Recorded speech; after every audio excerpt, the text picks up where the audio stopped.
Hello दोस्तों, आपका मेरे चैनल में स्वागत है।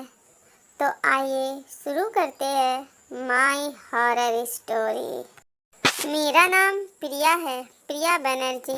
मैं कोलकाता शहर की रहने वाली हूँ। मैं मुंबई नौकरी के सिलसिले में आई थी और काफ़ी मेहनत करने के बाद मुझे एक ऑफिस में नौकरी मिल ही गई।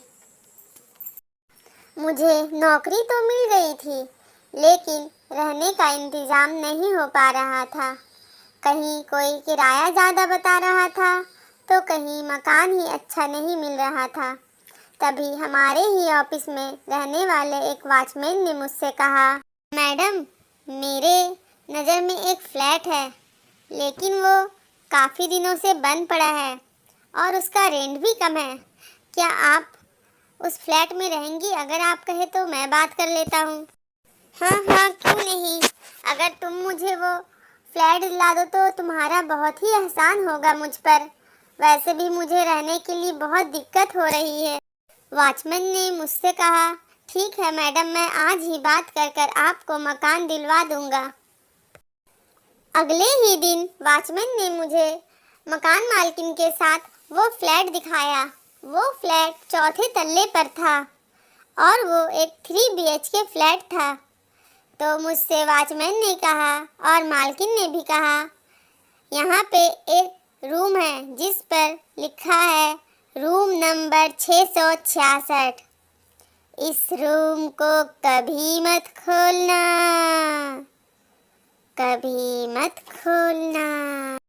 और मुझे चाबी देकर मकान मालकिन और वॉचमैन वहां से चले गए।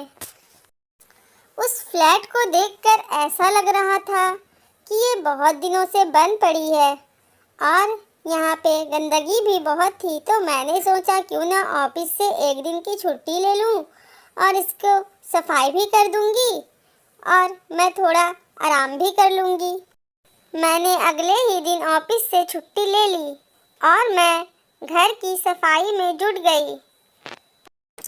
मैं घर को साफ कर रही थी, तभी मुझे रूम नंबर 666, जिस पर 2 बड़े बड़े ताले लगे थे और एक लाल धागा भी बंधा था, ऐसा लग रहा था उसे किसी तंत्र मंत्र से बांधा गया हो।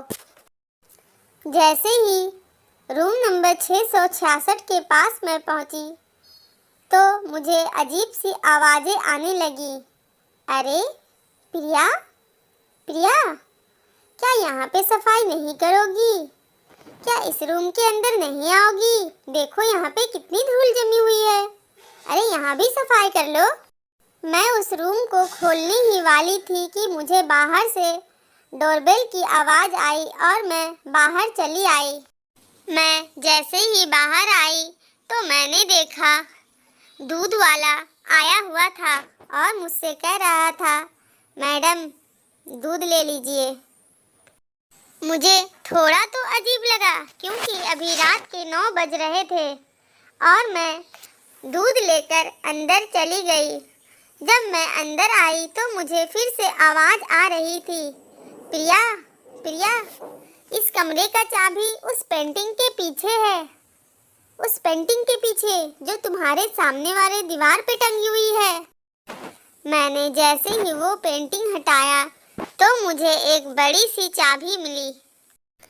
मैं इस आवाज़ में इतना खो चुकी थी कि मुझे वॉचमैन और मकान मालकिन की बात याद ही नहीं रही। मैंने वो चाबी उठाया और वो ताला खोलने लगी। जब मैं उस ताले को खोल रही थी तब ऐसा लग रहा था कि कोई मुझे उस ताले को खोलने से रोक रहा है, लेकिन मेरे हाथ अपने आप ही उस ताले को खोल रहे थे। मैंने उस ताले को खोला और जैसे ही वो दरवाज़ा पीछे की ओर ढकेला, वैसे ही खूब सारे चमगादड़ मेरे सर के ऊपर से उड़ने लगे और उस कमरे का नज़ारा देखकर ऐसा लग रहा था कि जैसे यहाँ पे बहुत ही भयंकर आग लगी हो और चारों तरफ हर कुछ जला हुआ था। और तभी मुझे मेरी फ्रेंड का फ़ोन आता है और वो मुझसे कहती है, प्रिया, हेलो प्रिया, कहाँ हो तुम? मैंने तुम्हारे लिए फ्लैट ढूंढ लिया है, पता है ना, हमारे ऑफिस के बगल में ही है। मैंने उससे कहा, अरे मुझे तो फ्लैट मिल गया है, हमारे ऑफिस का वॉचमैन, उसी ने तो मुझे फ्लैट दिलाया है। ये फ्लैट थोड़ा पुराना है, ऐसा लग रहा है कि बहुत दिनों से बंद पड़ा है, लेकिन मेरे लिए फिर भी ठीक है, मैं सफाई कर लूँगी। लेकिन उसके बाद जो मेरी फ्रेंड ने कहा, वो सुनकर मैं बहुत ही ज़्यादा हैरान रह गई। उसने कहा, कौन सा वॉचमैन? हमारे ऑफिस में कोई भी वॉचमैन नहीं है। तुमने किससे फ्लैट ली है? तुम किस वॉचमैन की बात कर रही हो? अरे तुम ये कैसी बात कर रही हो? हमारे ऑफिस का वॉचमैन, उसने ही तो हमारे ऑफिस के पीछे वाली बिल्डिंग में मुझे फ्लैट दिलाया है 4 तल्ले पे। हमारी ऑफिस के पीछे वाली बिल्डिंग? प्रिया, जितनी जल्दी हो सके तुम वहाँ से निकलो, वो फ्लैट अच्छा नहीं है, और उस फ्लैट के रूम नंबर 666 को बिल्कुल भी मत खोलना, समझी? तुम वहाँ से जल्दी निकलो। और इतना कहते ही उसका फ़ोन कट गया और मैं हेलो हेलो कर कर पूछती रही, लेकिन मुझे लगा शायद नेटवर्क नहीं आ रहा। मुझे उसकी बातें सुनकर बहुत ही ज़्यादा डर लग रहा था। तभी मेरे फ़ोन में और एक घंटी बजी और इस बार मैंने डरते डरते जब फ़ोन उठाया तो उस फ़ोन में आवाज़ सुनकर मेरी रूह कांप गई।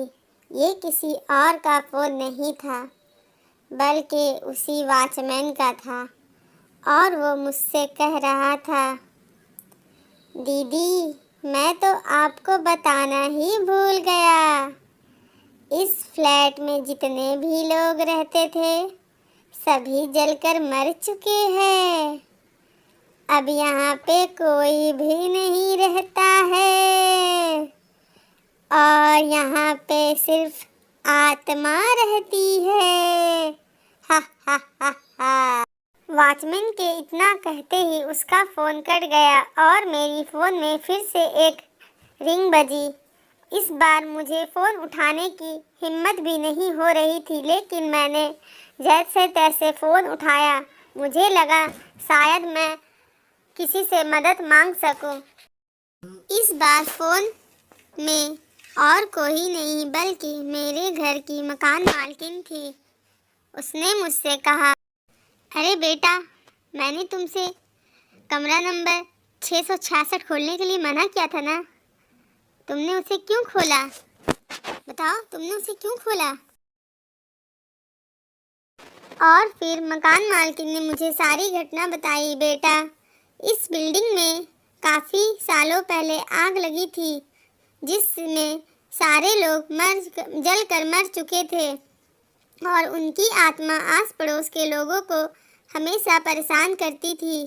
इसलिए आस पड़ोस के लोगों ने एक तांत्रिक को बुलाकर उस बिल्डिंग की सारी आत्माओं को रूम नंबर 666 में कैद कर दिया था, और वहाँ पे 2 बड़े बड़े ताले लगा दिए थे और एक तंत्र मंत्र पढ़कर धागा भी बांध दिया था, जिससे वो आत्मा बाहर नहीं आ सके। मैंने मकान मालकिन की बात सुनी और मुझे बहुत ही पछतावा हुआ कि मैंने ये ताला कैसे खोला। मैंने उनसे कहा, मालकिन, मुझे पता नहीं अचानक से क्या हो गया था कि मेरे हाथों से ये ताला खुल गया। मुझे कोई आवाज़ दे रहा था, ऐसा लग रहा था कि वो मुझसे ये ताला खुलवाना चाहता हो। मैं फ़ोन पर बातें कर ही रही थी कि तभी किसी ने मेरा डोरबेल बजाया और मैं डरते डरते रूम से बाहर निकली, और मैंने जो देखा वो देखकर मुझे विश्वास नहीं हुआ। मेरे दरवाजे पर मेरी मकान मालकिन खड़ी थी और उनके पीछे कोई खड़ा था, जिसका चेहरा थोड़ा धुंधला सा दिख रहा था, क्योंकि लाइट भी बहुत कम थी और चारों तरफ खंडर जैसा नज़र आ रहा था। ऐसा लग ही नहीं रहा था कि मैं जो फ्लैट में आई थी ये वही फ्लैट है, क्योंकि चारों तरफ ऐसा लग रहा था कि ये बहुत दिन से बंद पड़ी हुई बिल्डिंग है। और तभी मकान मालकिन की आवाज़ अचानक से बदल गई और उनका चेहरा भी बहुत डरावना हो गया और उन्होंने मुझसे जो कहा वो सुनकर मेरी सांसें ही रुक गई। मालकिन ने मुझसे कहा, बेटा, मैं तो तुम्हें बताना ही भूल गई, उस आग में मैं भी जलकर मर चुकी हूँ और तुम्हारा बहुत बहुत शुक्रिया हमें आज़ाद करने के लिए। अब तुम भी इसी कमरे में रहोगी हमारे साथ हमेशा हमेशा के लिए। और पीछे जो व्यक्ति था वो और कोई नहीं, वो वही वॉचमैन था जिसका चेहरा बुरी तरह से जला हुआ था। मैं ये सब देखकर वहीं पे बेहोश होकर गिर गई और जब मेरी आंख खुली तो सुबह हो चुकी थी। चारों तरफ पुलिस ही पुलिस थी और मेरी फ्रेंड भी रोए जा रही थी। उनके साथ एक तांत्रिक भी था जो उस ताले को तंत्र मंत्र पढ़कर फिर से लगा रहा था और वहाँ पे धागे से बांध रहा था।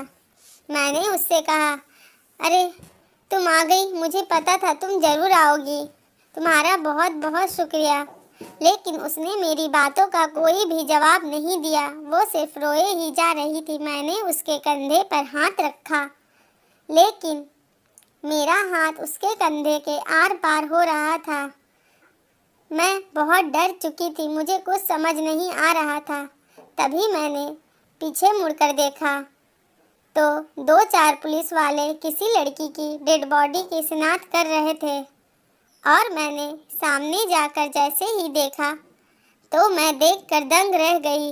वो कोई और नहीं बल्कि वो मेरी ही बॉडी थी जो पूरी तरह से जल चुकी थी और अब मैं इसी बिल्डिंग में रहती हूँ, इनके साथ, इन आत्माओं के साथ। मैं आज भी इसी बिल्डिंग के रूम नंबर 666 में कैद हूँ और मैं इंतज़ार में रहती हूँ कि आप में से कोई ज़रूर आएगा जो इस रूम के लगे हुए ताले को खोलेगा और हमें आज़ाद करेगा। तो क्या आप बनना चाहेंगे हमारा अगला रूम पार्टनर और हमारा अगला शिकार? इसी तरह की हॉरर स्टोरी के लिए हमारे चैनल को सब्सक्राइब करना ना भूलें। तो लाइक करें, शेयर करें, सब्सक्राइब करें। Thanks for watching.